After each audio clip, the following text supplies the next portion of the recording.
오늘은 우리 설교의 무대를 조금 옮겨가지고 아모스로 갑니다. 오늘 볼 말씀은 아모스 7장과 8장인데 이 아모스는 남유다의 목자예요. 드고아의 목자인데 이 사람이 아마 그 뽕나무 열매, 그게 우리가 생각하는 그 뽕나무 열매하고 좀 다른 것 같은데 하여튼 뭐 그런 거 이제 그다음 하고 양털 같은 거 팔러 북쪽에 갔다가 너무 엄난하고 부패하고 타락한 그 북쪽 이스라엘 사람들을 보고는 매우 가슴 아파합니다. 그래서 하나님이 그에게 이스라엘의 멸망을 예언하라고 하셨어요. 남쪽 사람이 북쪽에 가서 이스라엘의 멸망을 지금 예언하려고 합니다. 근데 아이러니한 것은 이스라엘의 그 통치자 왕은 여로보암 2세예요. 이 여로보암 2세는 북이스라엘의 가장 전성기를 이끈 왕입니다. 그러니까 엄청나게 강력한 군대, 그 다음에 넓은 영토, 단 한 번도 차지하지 못했던 아주 넓은 영토와 그 당시 아람을 꺾어가지고 중동 지역의 패자로 군림한, 그러니까 다윗 이후에 가장 넓은 영토를 차지한, 그리고 이 동서양의 중개 무역의 그 중심지를 딱 장악해가지고 막 돈을 엄청나게 벌어들이는, 그러니까 완벽하게 강력한 최전성기에 사는 사람들에게 너희들이 하나님의 분노를 사서 망할 것이라고 얘기하니까 이게 지금 통하지가 않잖아요. 기근과 홍수, 그 다음에 난리와 지진, 그리고 독재자가 사람을 죽이고 외적이 쳐들어오고 도망을 다니고 이렇게 되면 나라가 망할 것이다 이러는 사람들이 그런갑다 이렇게 할 건데 지금 완전히 반대입니다. 하여튼 그런데 자, 그런 배경에서 실제로는 여로보암 2세가 죽고 반년 만에 여로보암 2세의 아들이 발람군에게 죽어요. 왕절려고 쳐들어온 자기 신하들에게 죽고, 그리고는 6년 만에 이스라엘이라고 하는 나라가 아수르에게 멸망합니다. 이게 하나님은 이걸 보실 수 있지만 그 당시 살고 있는 사람들에게는 말도 안 되는 얘기죠. 이렇게 강력하고 부유하고 평화로운 나라, 엄청나게 참 행복한 이런 나라가 어떻게 망한단 말이야. 자, 그런데 하나님은 아모스를 통해서 7장과 8장에 걸쳐서 5가지의 환상을 보여주시면서 이것을 예언하라고 하셨어요. 그 중에서 우리가 볼 것은 3번째와 4번째입니다. 5번째도 있지만 하여튼 자, 셋째와 넷째를 우리 한번 살펴봅시다. 아모스 7장 7절에 보면 또 내게 보이신 것이 이러하니라. 다림줄을 가지고 쌓은 담 곁에 주께서 손에 다림줄을 잡고 서셨더니, 봅시다. 주께서 이르시되 내가 다림줄을 내 백성 이스라엘 가운데 두고 다시는 용서하지 아니하리니 칼로 여로보암의 집을 치리라. 여로보암의 집이라고 하면 이 당시 임금이 여로보암이죠. 여로보암 2세. 여로보암이니까 북쪽 이스라엘을 멸망시킨다는 얘기가 됩니다. 또 보통 다른 곳에서 나온 여로보암의 집이라고 하는 말은 북이스라엘의 초대 왕이 여로보암이었어요. 여로보암 1세. 거의 막판에 있는 왕이 여로보암 2세. 그래서 여로보암의 집이라면 북쪽 이스라엘을 얘기하는데 멸망시킨대요. 근데 이 3번째 환상이 뭐냐면 다림줄을 갖다가 잡고 서셨는데 이 옆에는 담이 있어요. 이 다림줄이 뭐 하는 거냐면 실에다가 납으로 된 줄을 갖다가 이렇게 역삼각형으로 된 줄을 딱 달아가지고 실에다가 메어가지고 위에서 늘어뜨리면 이게 아주 납이 무거우니까 밑으로 쭉 해서 완벽한 일직선, 수직선을 만들어냅니다. 그러면 이 담벼락, 여기는 사실은 사마리아 성벽을 얘기하는 것 같아요. 이 사마리아 성벽이 제대로 쌓여졌는지 아닌지를 체크하는 기능을 하거든요. 근데 그걸 하나님이 잡으시고는 성벽이 지금 제대로 각도가 맞는지를 재보시는 거예요. 그러면서 이스라엘 가운데 이 다림줄을 두겠대요. 그래서 누구든지 하나님의 공의와 하나님의 법에 어긋나는, 그러니까 하나님의 법에 완벽하게 일치하는 게 아니라 이 어긋나는 이런 것들이 보이면 멸망시킨대요. 그래서 그런 사람들이 살고 있는 이 사마리아 성도 헐어버린대요. 이게 이제 세 번째. 뭐 우리가 이제 다림줄을 갖고 줄을 서서 이렇게 하나님이 재보신다. 뭐 주로 우리 조선시대 임금들도 보면 암행어사 보내면서 유척, 노쇠로 된 자를 갖다 주잖아요. 이걸로 이제 뭐 대박도 재고 뭐 이렇게 재는데, 또 다른 의미로는 이 그 통치가 이렇게 바르게 곧게 잘 되고 있는지를 상징적으로 나타내는 경우도 있죠. 막 이렇게 하신다는, 우리가 하나님의 자녀라고 이름 받으면서도 하나님 보실 때 자기가 만든 기준에 어긋난다면 우리 하나님은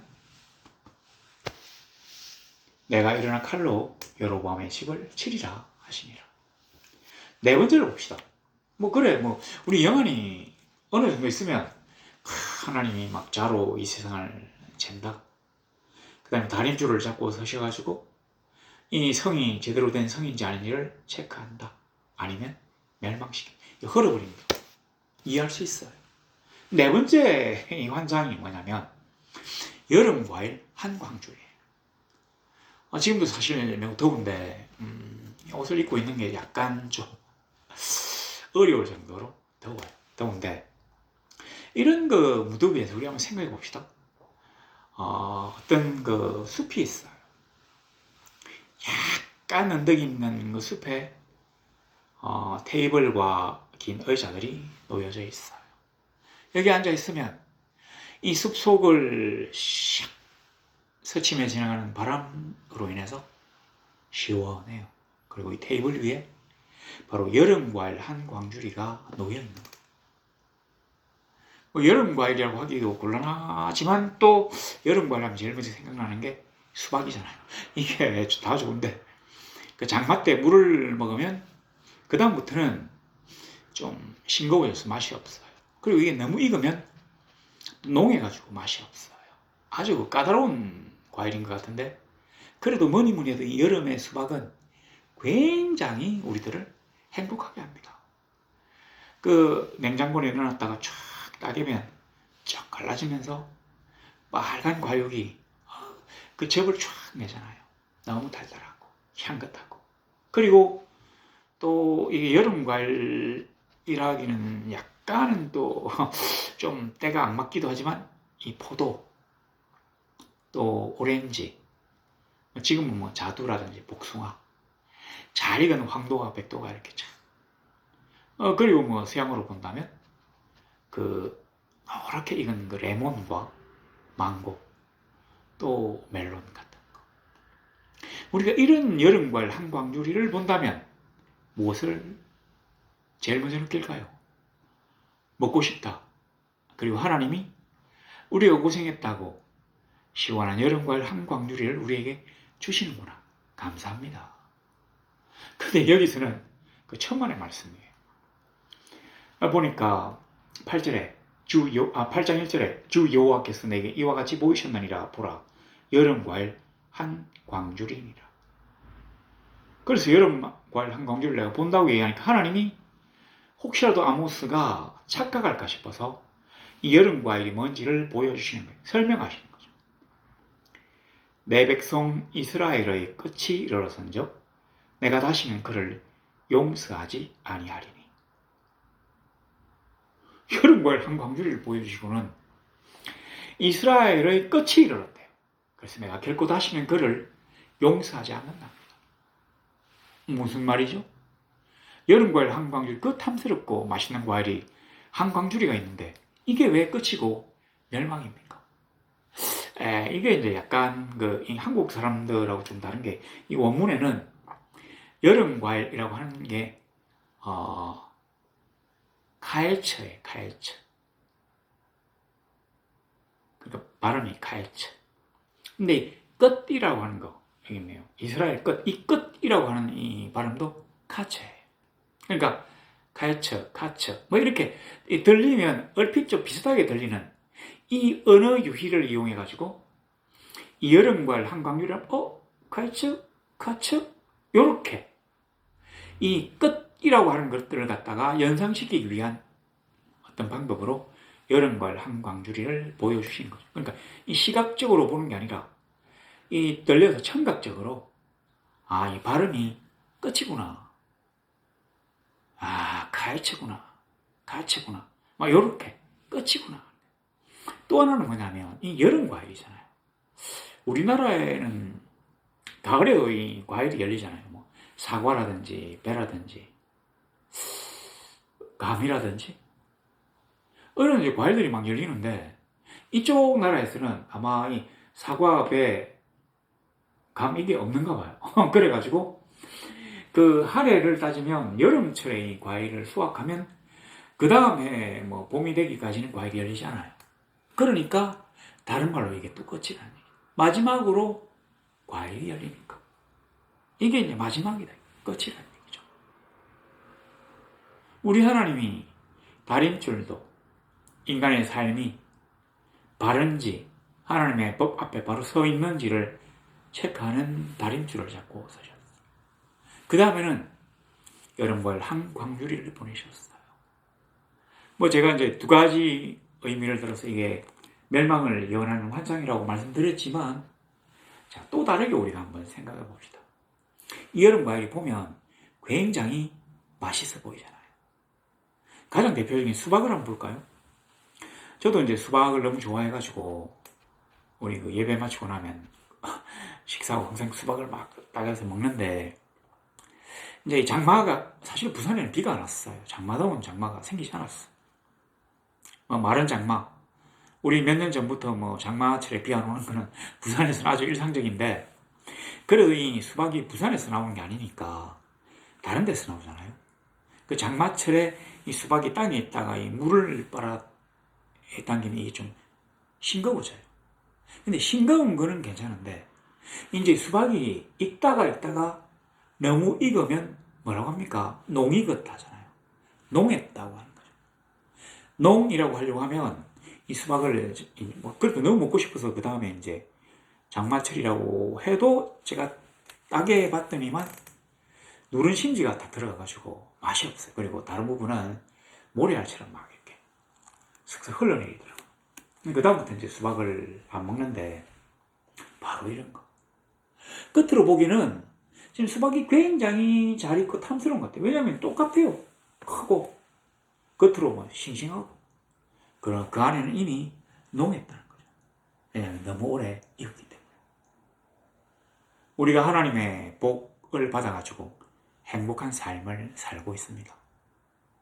뭐든지 다 풍성풍성해요.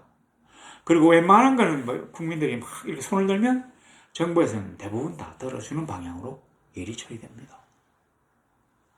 자행자지하며 방탕할 수 있어요. 하기 싫은 건 못하겠다고 막 손들면 안 할 수도 있는 길이 열릴 것 같아요. 그런데 정작 이 땅은 뭐 우리나라가 아니라 이스라엘 이 땅은 이 경제적인 풍요와 부강함이 이들을 좀 먹고 있는 거예요. 난 하나님을 섬기는 하나님의 백성이라고 스스로 얘기하지만 이들이 하는 행동은 결단코 하나님의 성도가 하는 행동이 아니에요. 가난한 동족을 찾아가지고 동풀을 잡아가지고 빚 대신에 잡아가지고 노예로 만들고 노예로 만들어도 부형의 예로 아니면 자명의 예로 여동생으로 남동생으로 뭐 이렇게 잘 대접해서 보내주는 게 하나님의 정신이라면 이들은 이 젊은 여인은 자기들의 첩을 삼아버려요. 그러면 이제 풀어줘도 이 여자는 어떻게 하란 말입니까? 이미 몸을 버렸는데. 그러니까 그리고 이제 뭐 이 국내에 있으면 이렇게 하지 않고 남자 노예들 같은 경우에 국내에 있으면 이게 또 풀어줘야 되니까